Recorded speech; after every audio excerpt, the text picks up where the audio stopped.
Hey everybody, welcome back to my channel, Requiem Paranormal, Tiffany ITC.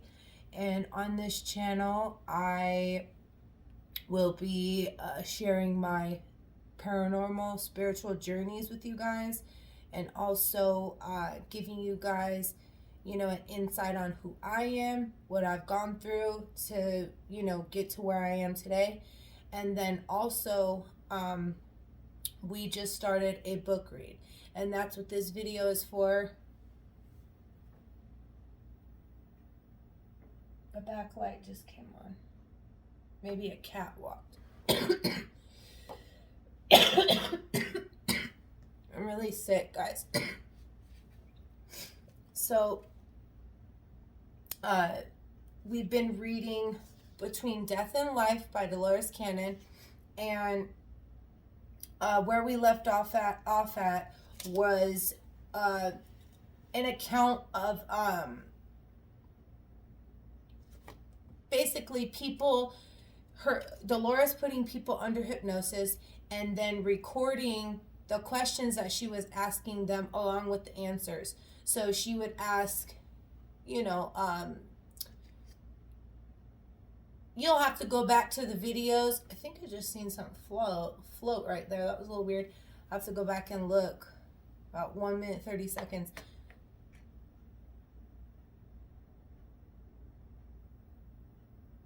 I keep seeing it. Do you guys see that? What was that? Right there, y'all. There's no lights right there at all.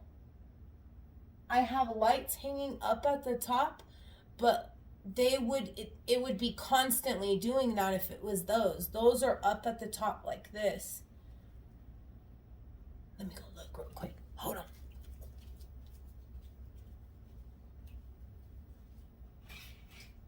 See, my lights aren't even on. My lights aren't even on, guys. What in the world was that? I hope that shows on there. I really hope. Really, really, really, really hope it does. I don't know what this is. I was cooking and doing all kinds of stuff today, guys. Okay, so she was basically asking them questions about their past life, and actually these people, these specific ones, it was at the moment of their death in their previous lives. Okay, so they were recording, how they felt and the thoughts that they had right after.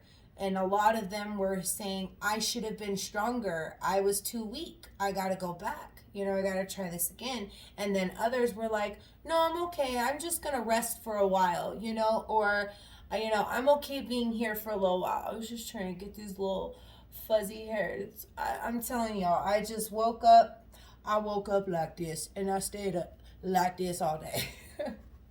Okay. So I know I read this little part right here, but I want to reread it because that gets us into, this next page. So, there has long been an expression in our culture that when you are dying, your life flashes before your eyes. This has occurred in some of the cases I have investigated. It happens more often after death, when the deceased looks back over their life and analyzes it to see what they have learned from it.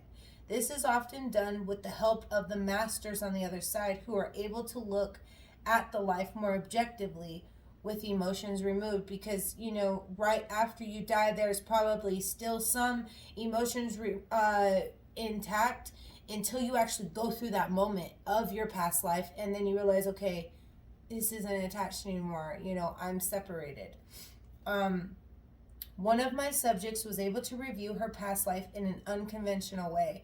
Although it's difficult to say what is conventional and what follows a set pattern when you're working in this field of regressive hypnotic research, the woman had just relived a past lifetime through regression and had come to the point of death in that life.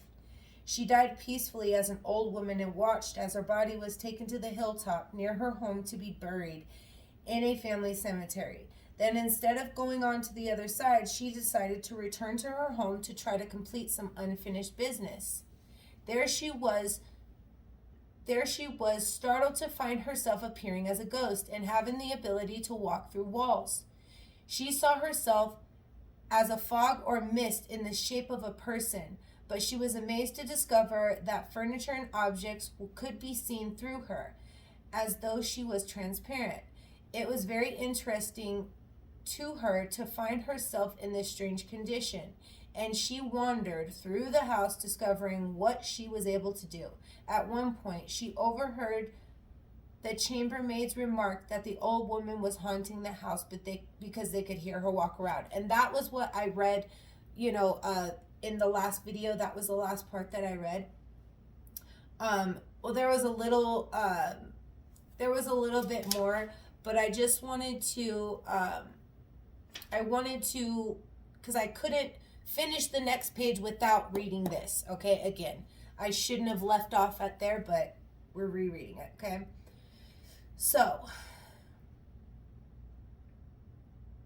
it says, after a while, being a ghost became boring because she knew no one could see or hear her, and she was unable to communicate. She soon discovered that she would not be able to accomplish whatever she had gone back to the house to do because of her unsolid state.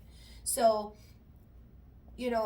these ghosts that, and these hauntings, could this be exactly what Dolores recorded? Could this be that the souls are literally going back, because it's coexisting amongst us, right? It doesn't go nowhere. It's here. It's all here. And if when you die and you still feel like you're still here, because you are still here, right? Some of them tend to go back to their old routines and just keep reliving. So that's why some people will hear a faucet come on at a certain time every morning, or,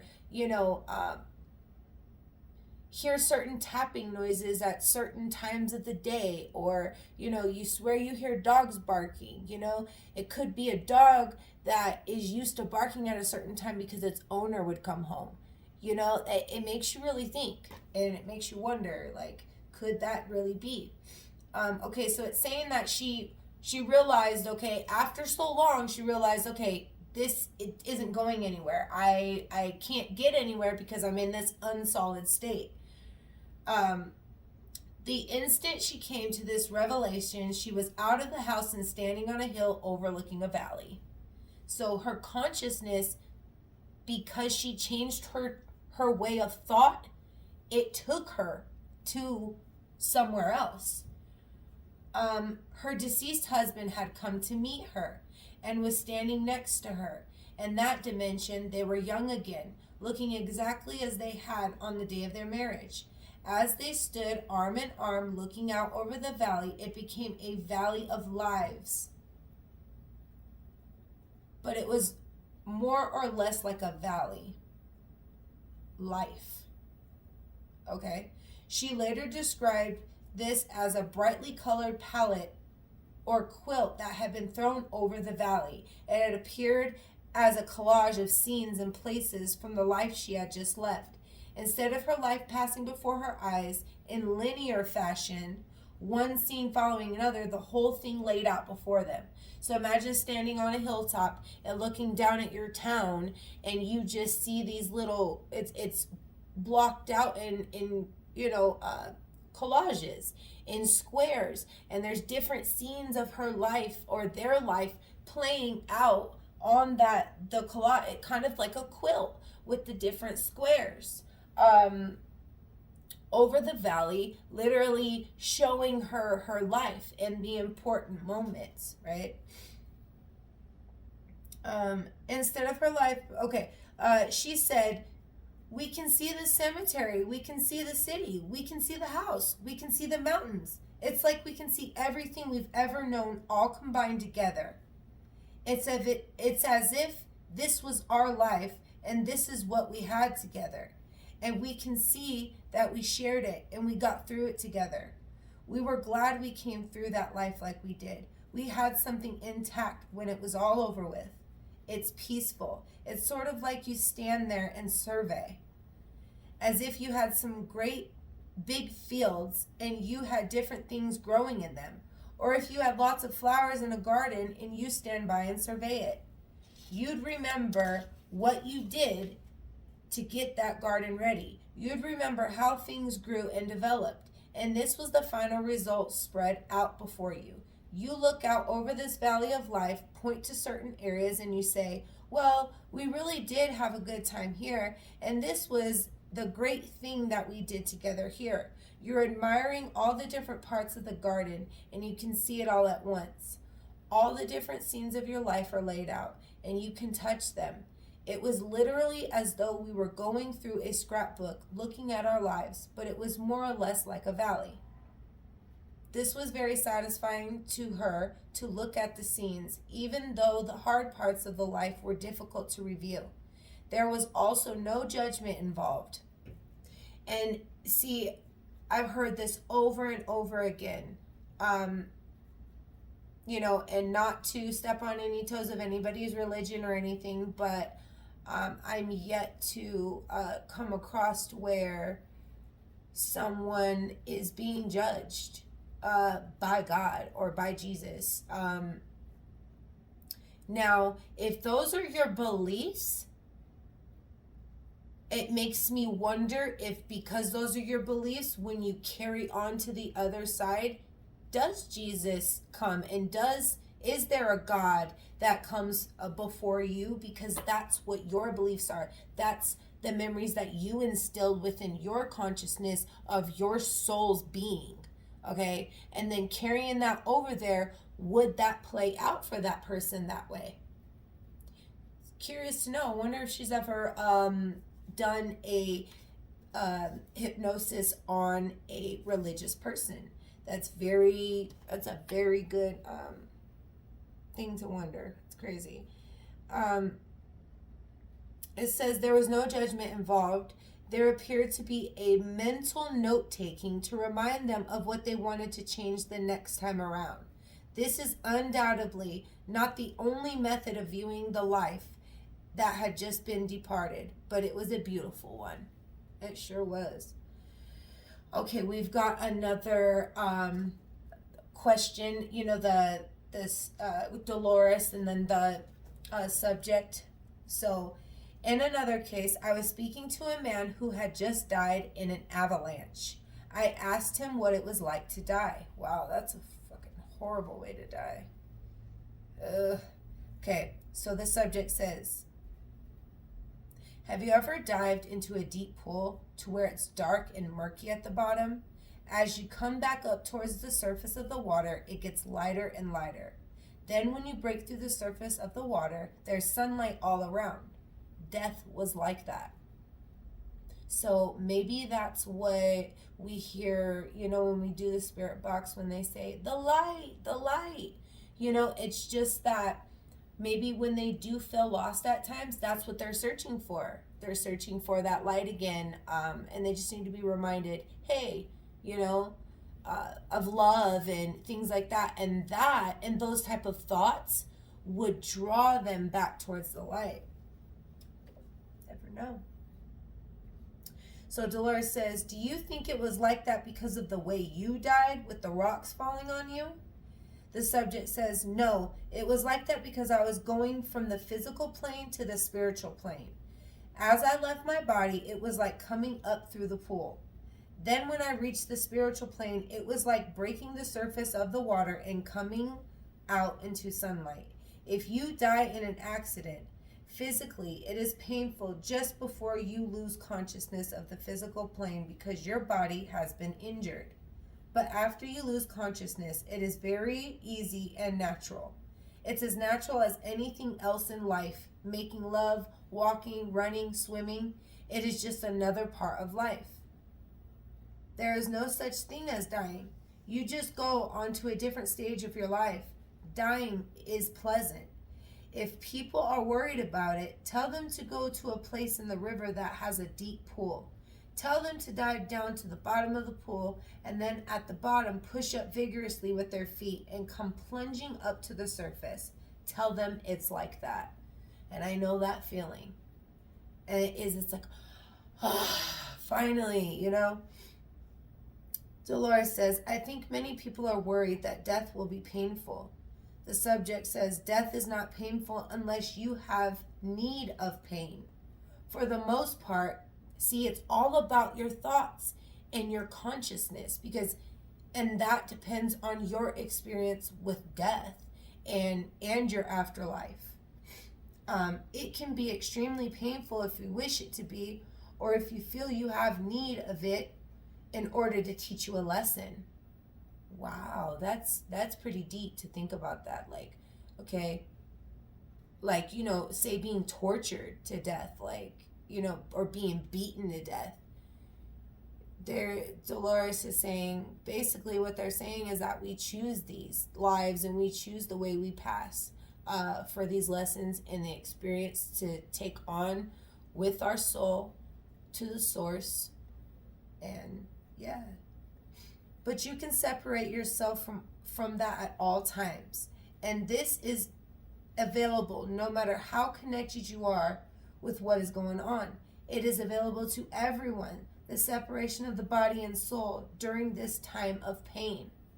So it's all in our thoughts. If we're thinking it's gonna hurt 10 times fucking worse. But if we separate that pain from us, that is a thing in itself. And then I'm here, and it helps. I know how to take pain. I've had 5 kids. I've had 5 C-sections. I'm very clumsy. I've broken a lot of little bones here and there. Broke my elbow.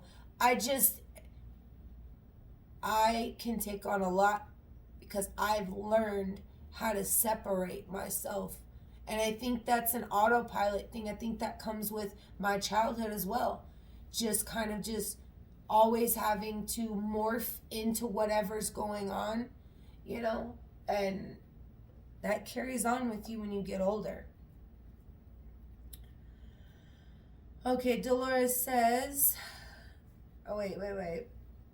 Dolores says, but the actual death itself, the leaving of the body, is that painful? The subject says, no. The transition is one of ease rather than duress.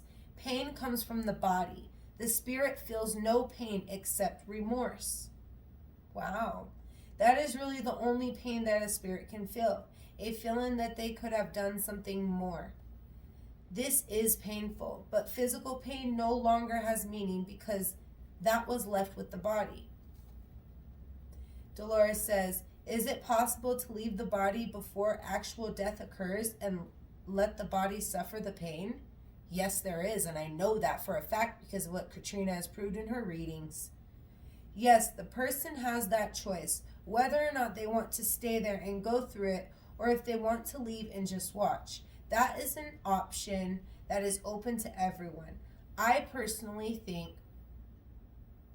it would be easier, especially if it was going to be a traumatic death. The subject says, this is strictly up to the individual.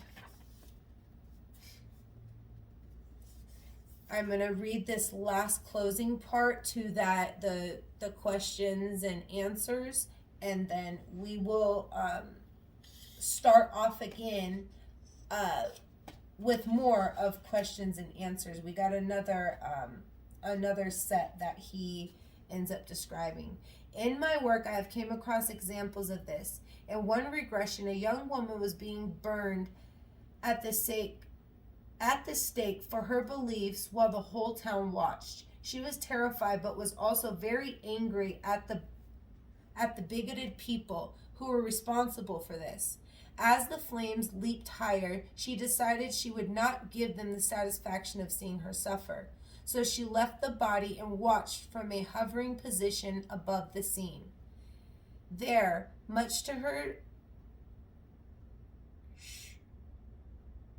chagrin and aggravation, she saw her body screaming as it went through the agonies of burning to death. In this case, it was very obvious that the body and the spirit were 2 separate things. Wow. I hope that's what happened to one of me and my husband's good friends. He died like, I think it's been like 10, well, like 9 years ago now. He died on Christmas. Him and his girlfriend burned to death in their trailer, and oh my God, like, I just hope he left. Well, no, actually he did, because Katrina said that the smoke had made him pass out. So I just hope that he didn't feel any of that, you know? God, it's fucked up.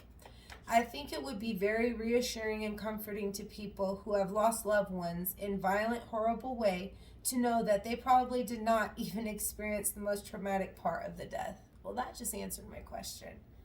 It makes a great deal of sense to realize that the spirit would not want to remain in the body and experience all that pain. Therefore, the spirit removes itself and the body is merely reacting spontaneously. So it's just the nerves in the body and stuff like that that's making it react that way.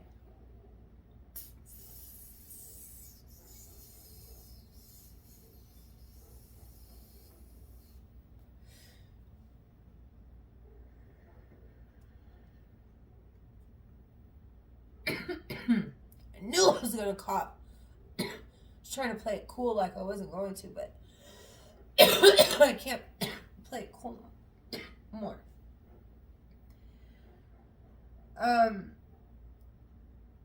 It says, like, much in the same way that we react when we cut or burn ourselves accidentally, right? How we have that reaction is saying that our soul can leave our body, so it doesn't feel that physical pain. And the only reason why the body's reacting like it does, like it is feeling the physical pain, is because of the reacting. Like it's reacting to whatever's doing something to it. Kind of like it just explained, if I got this candle burning right here and I go, I say if I'm just, wiping the table and I graze over it and I go like this, because it's hot.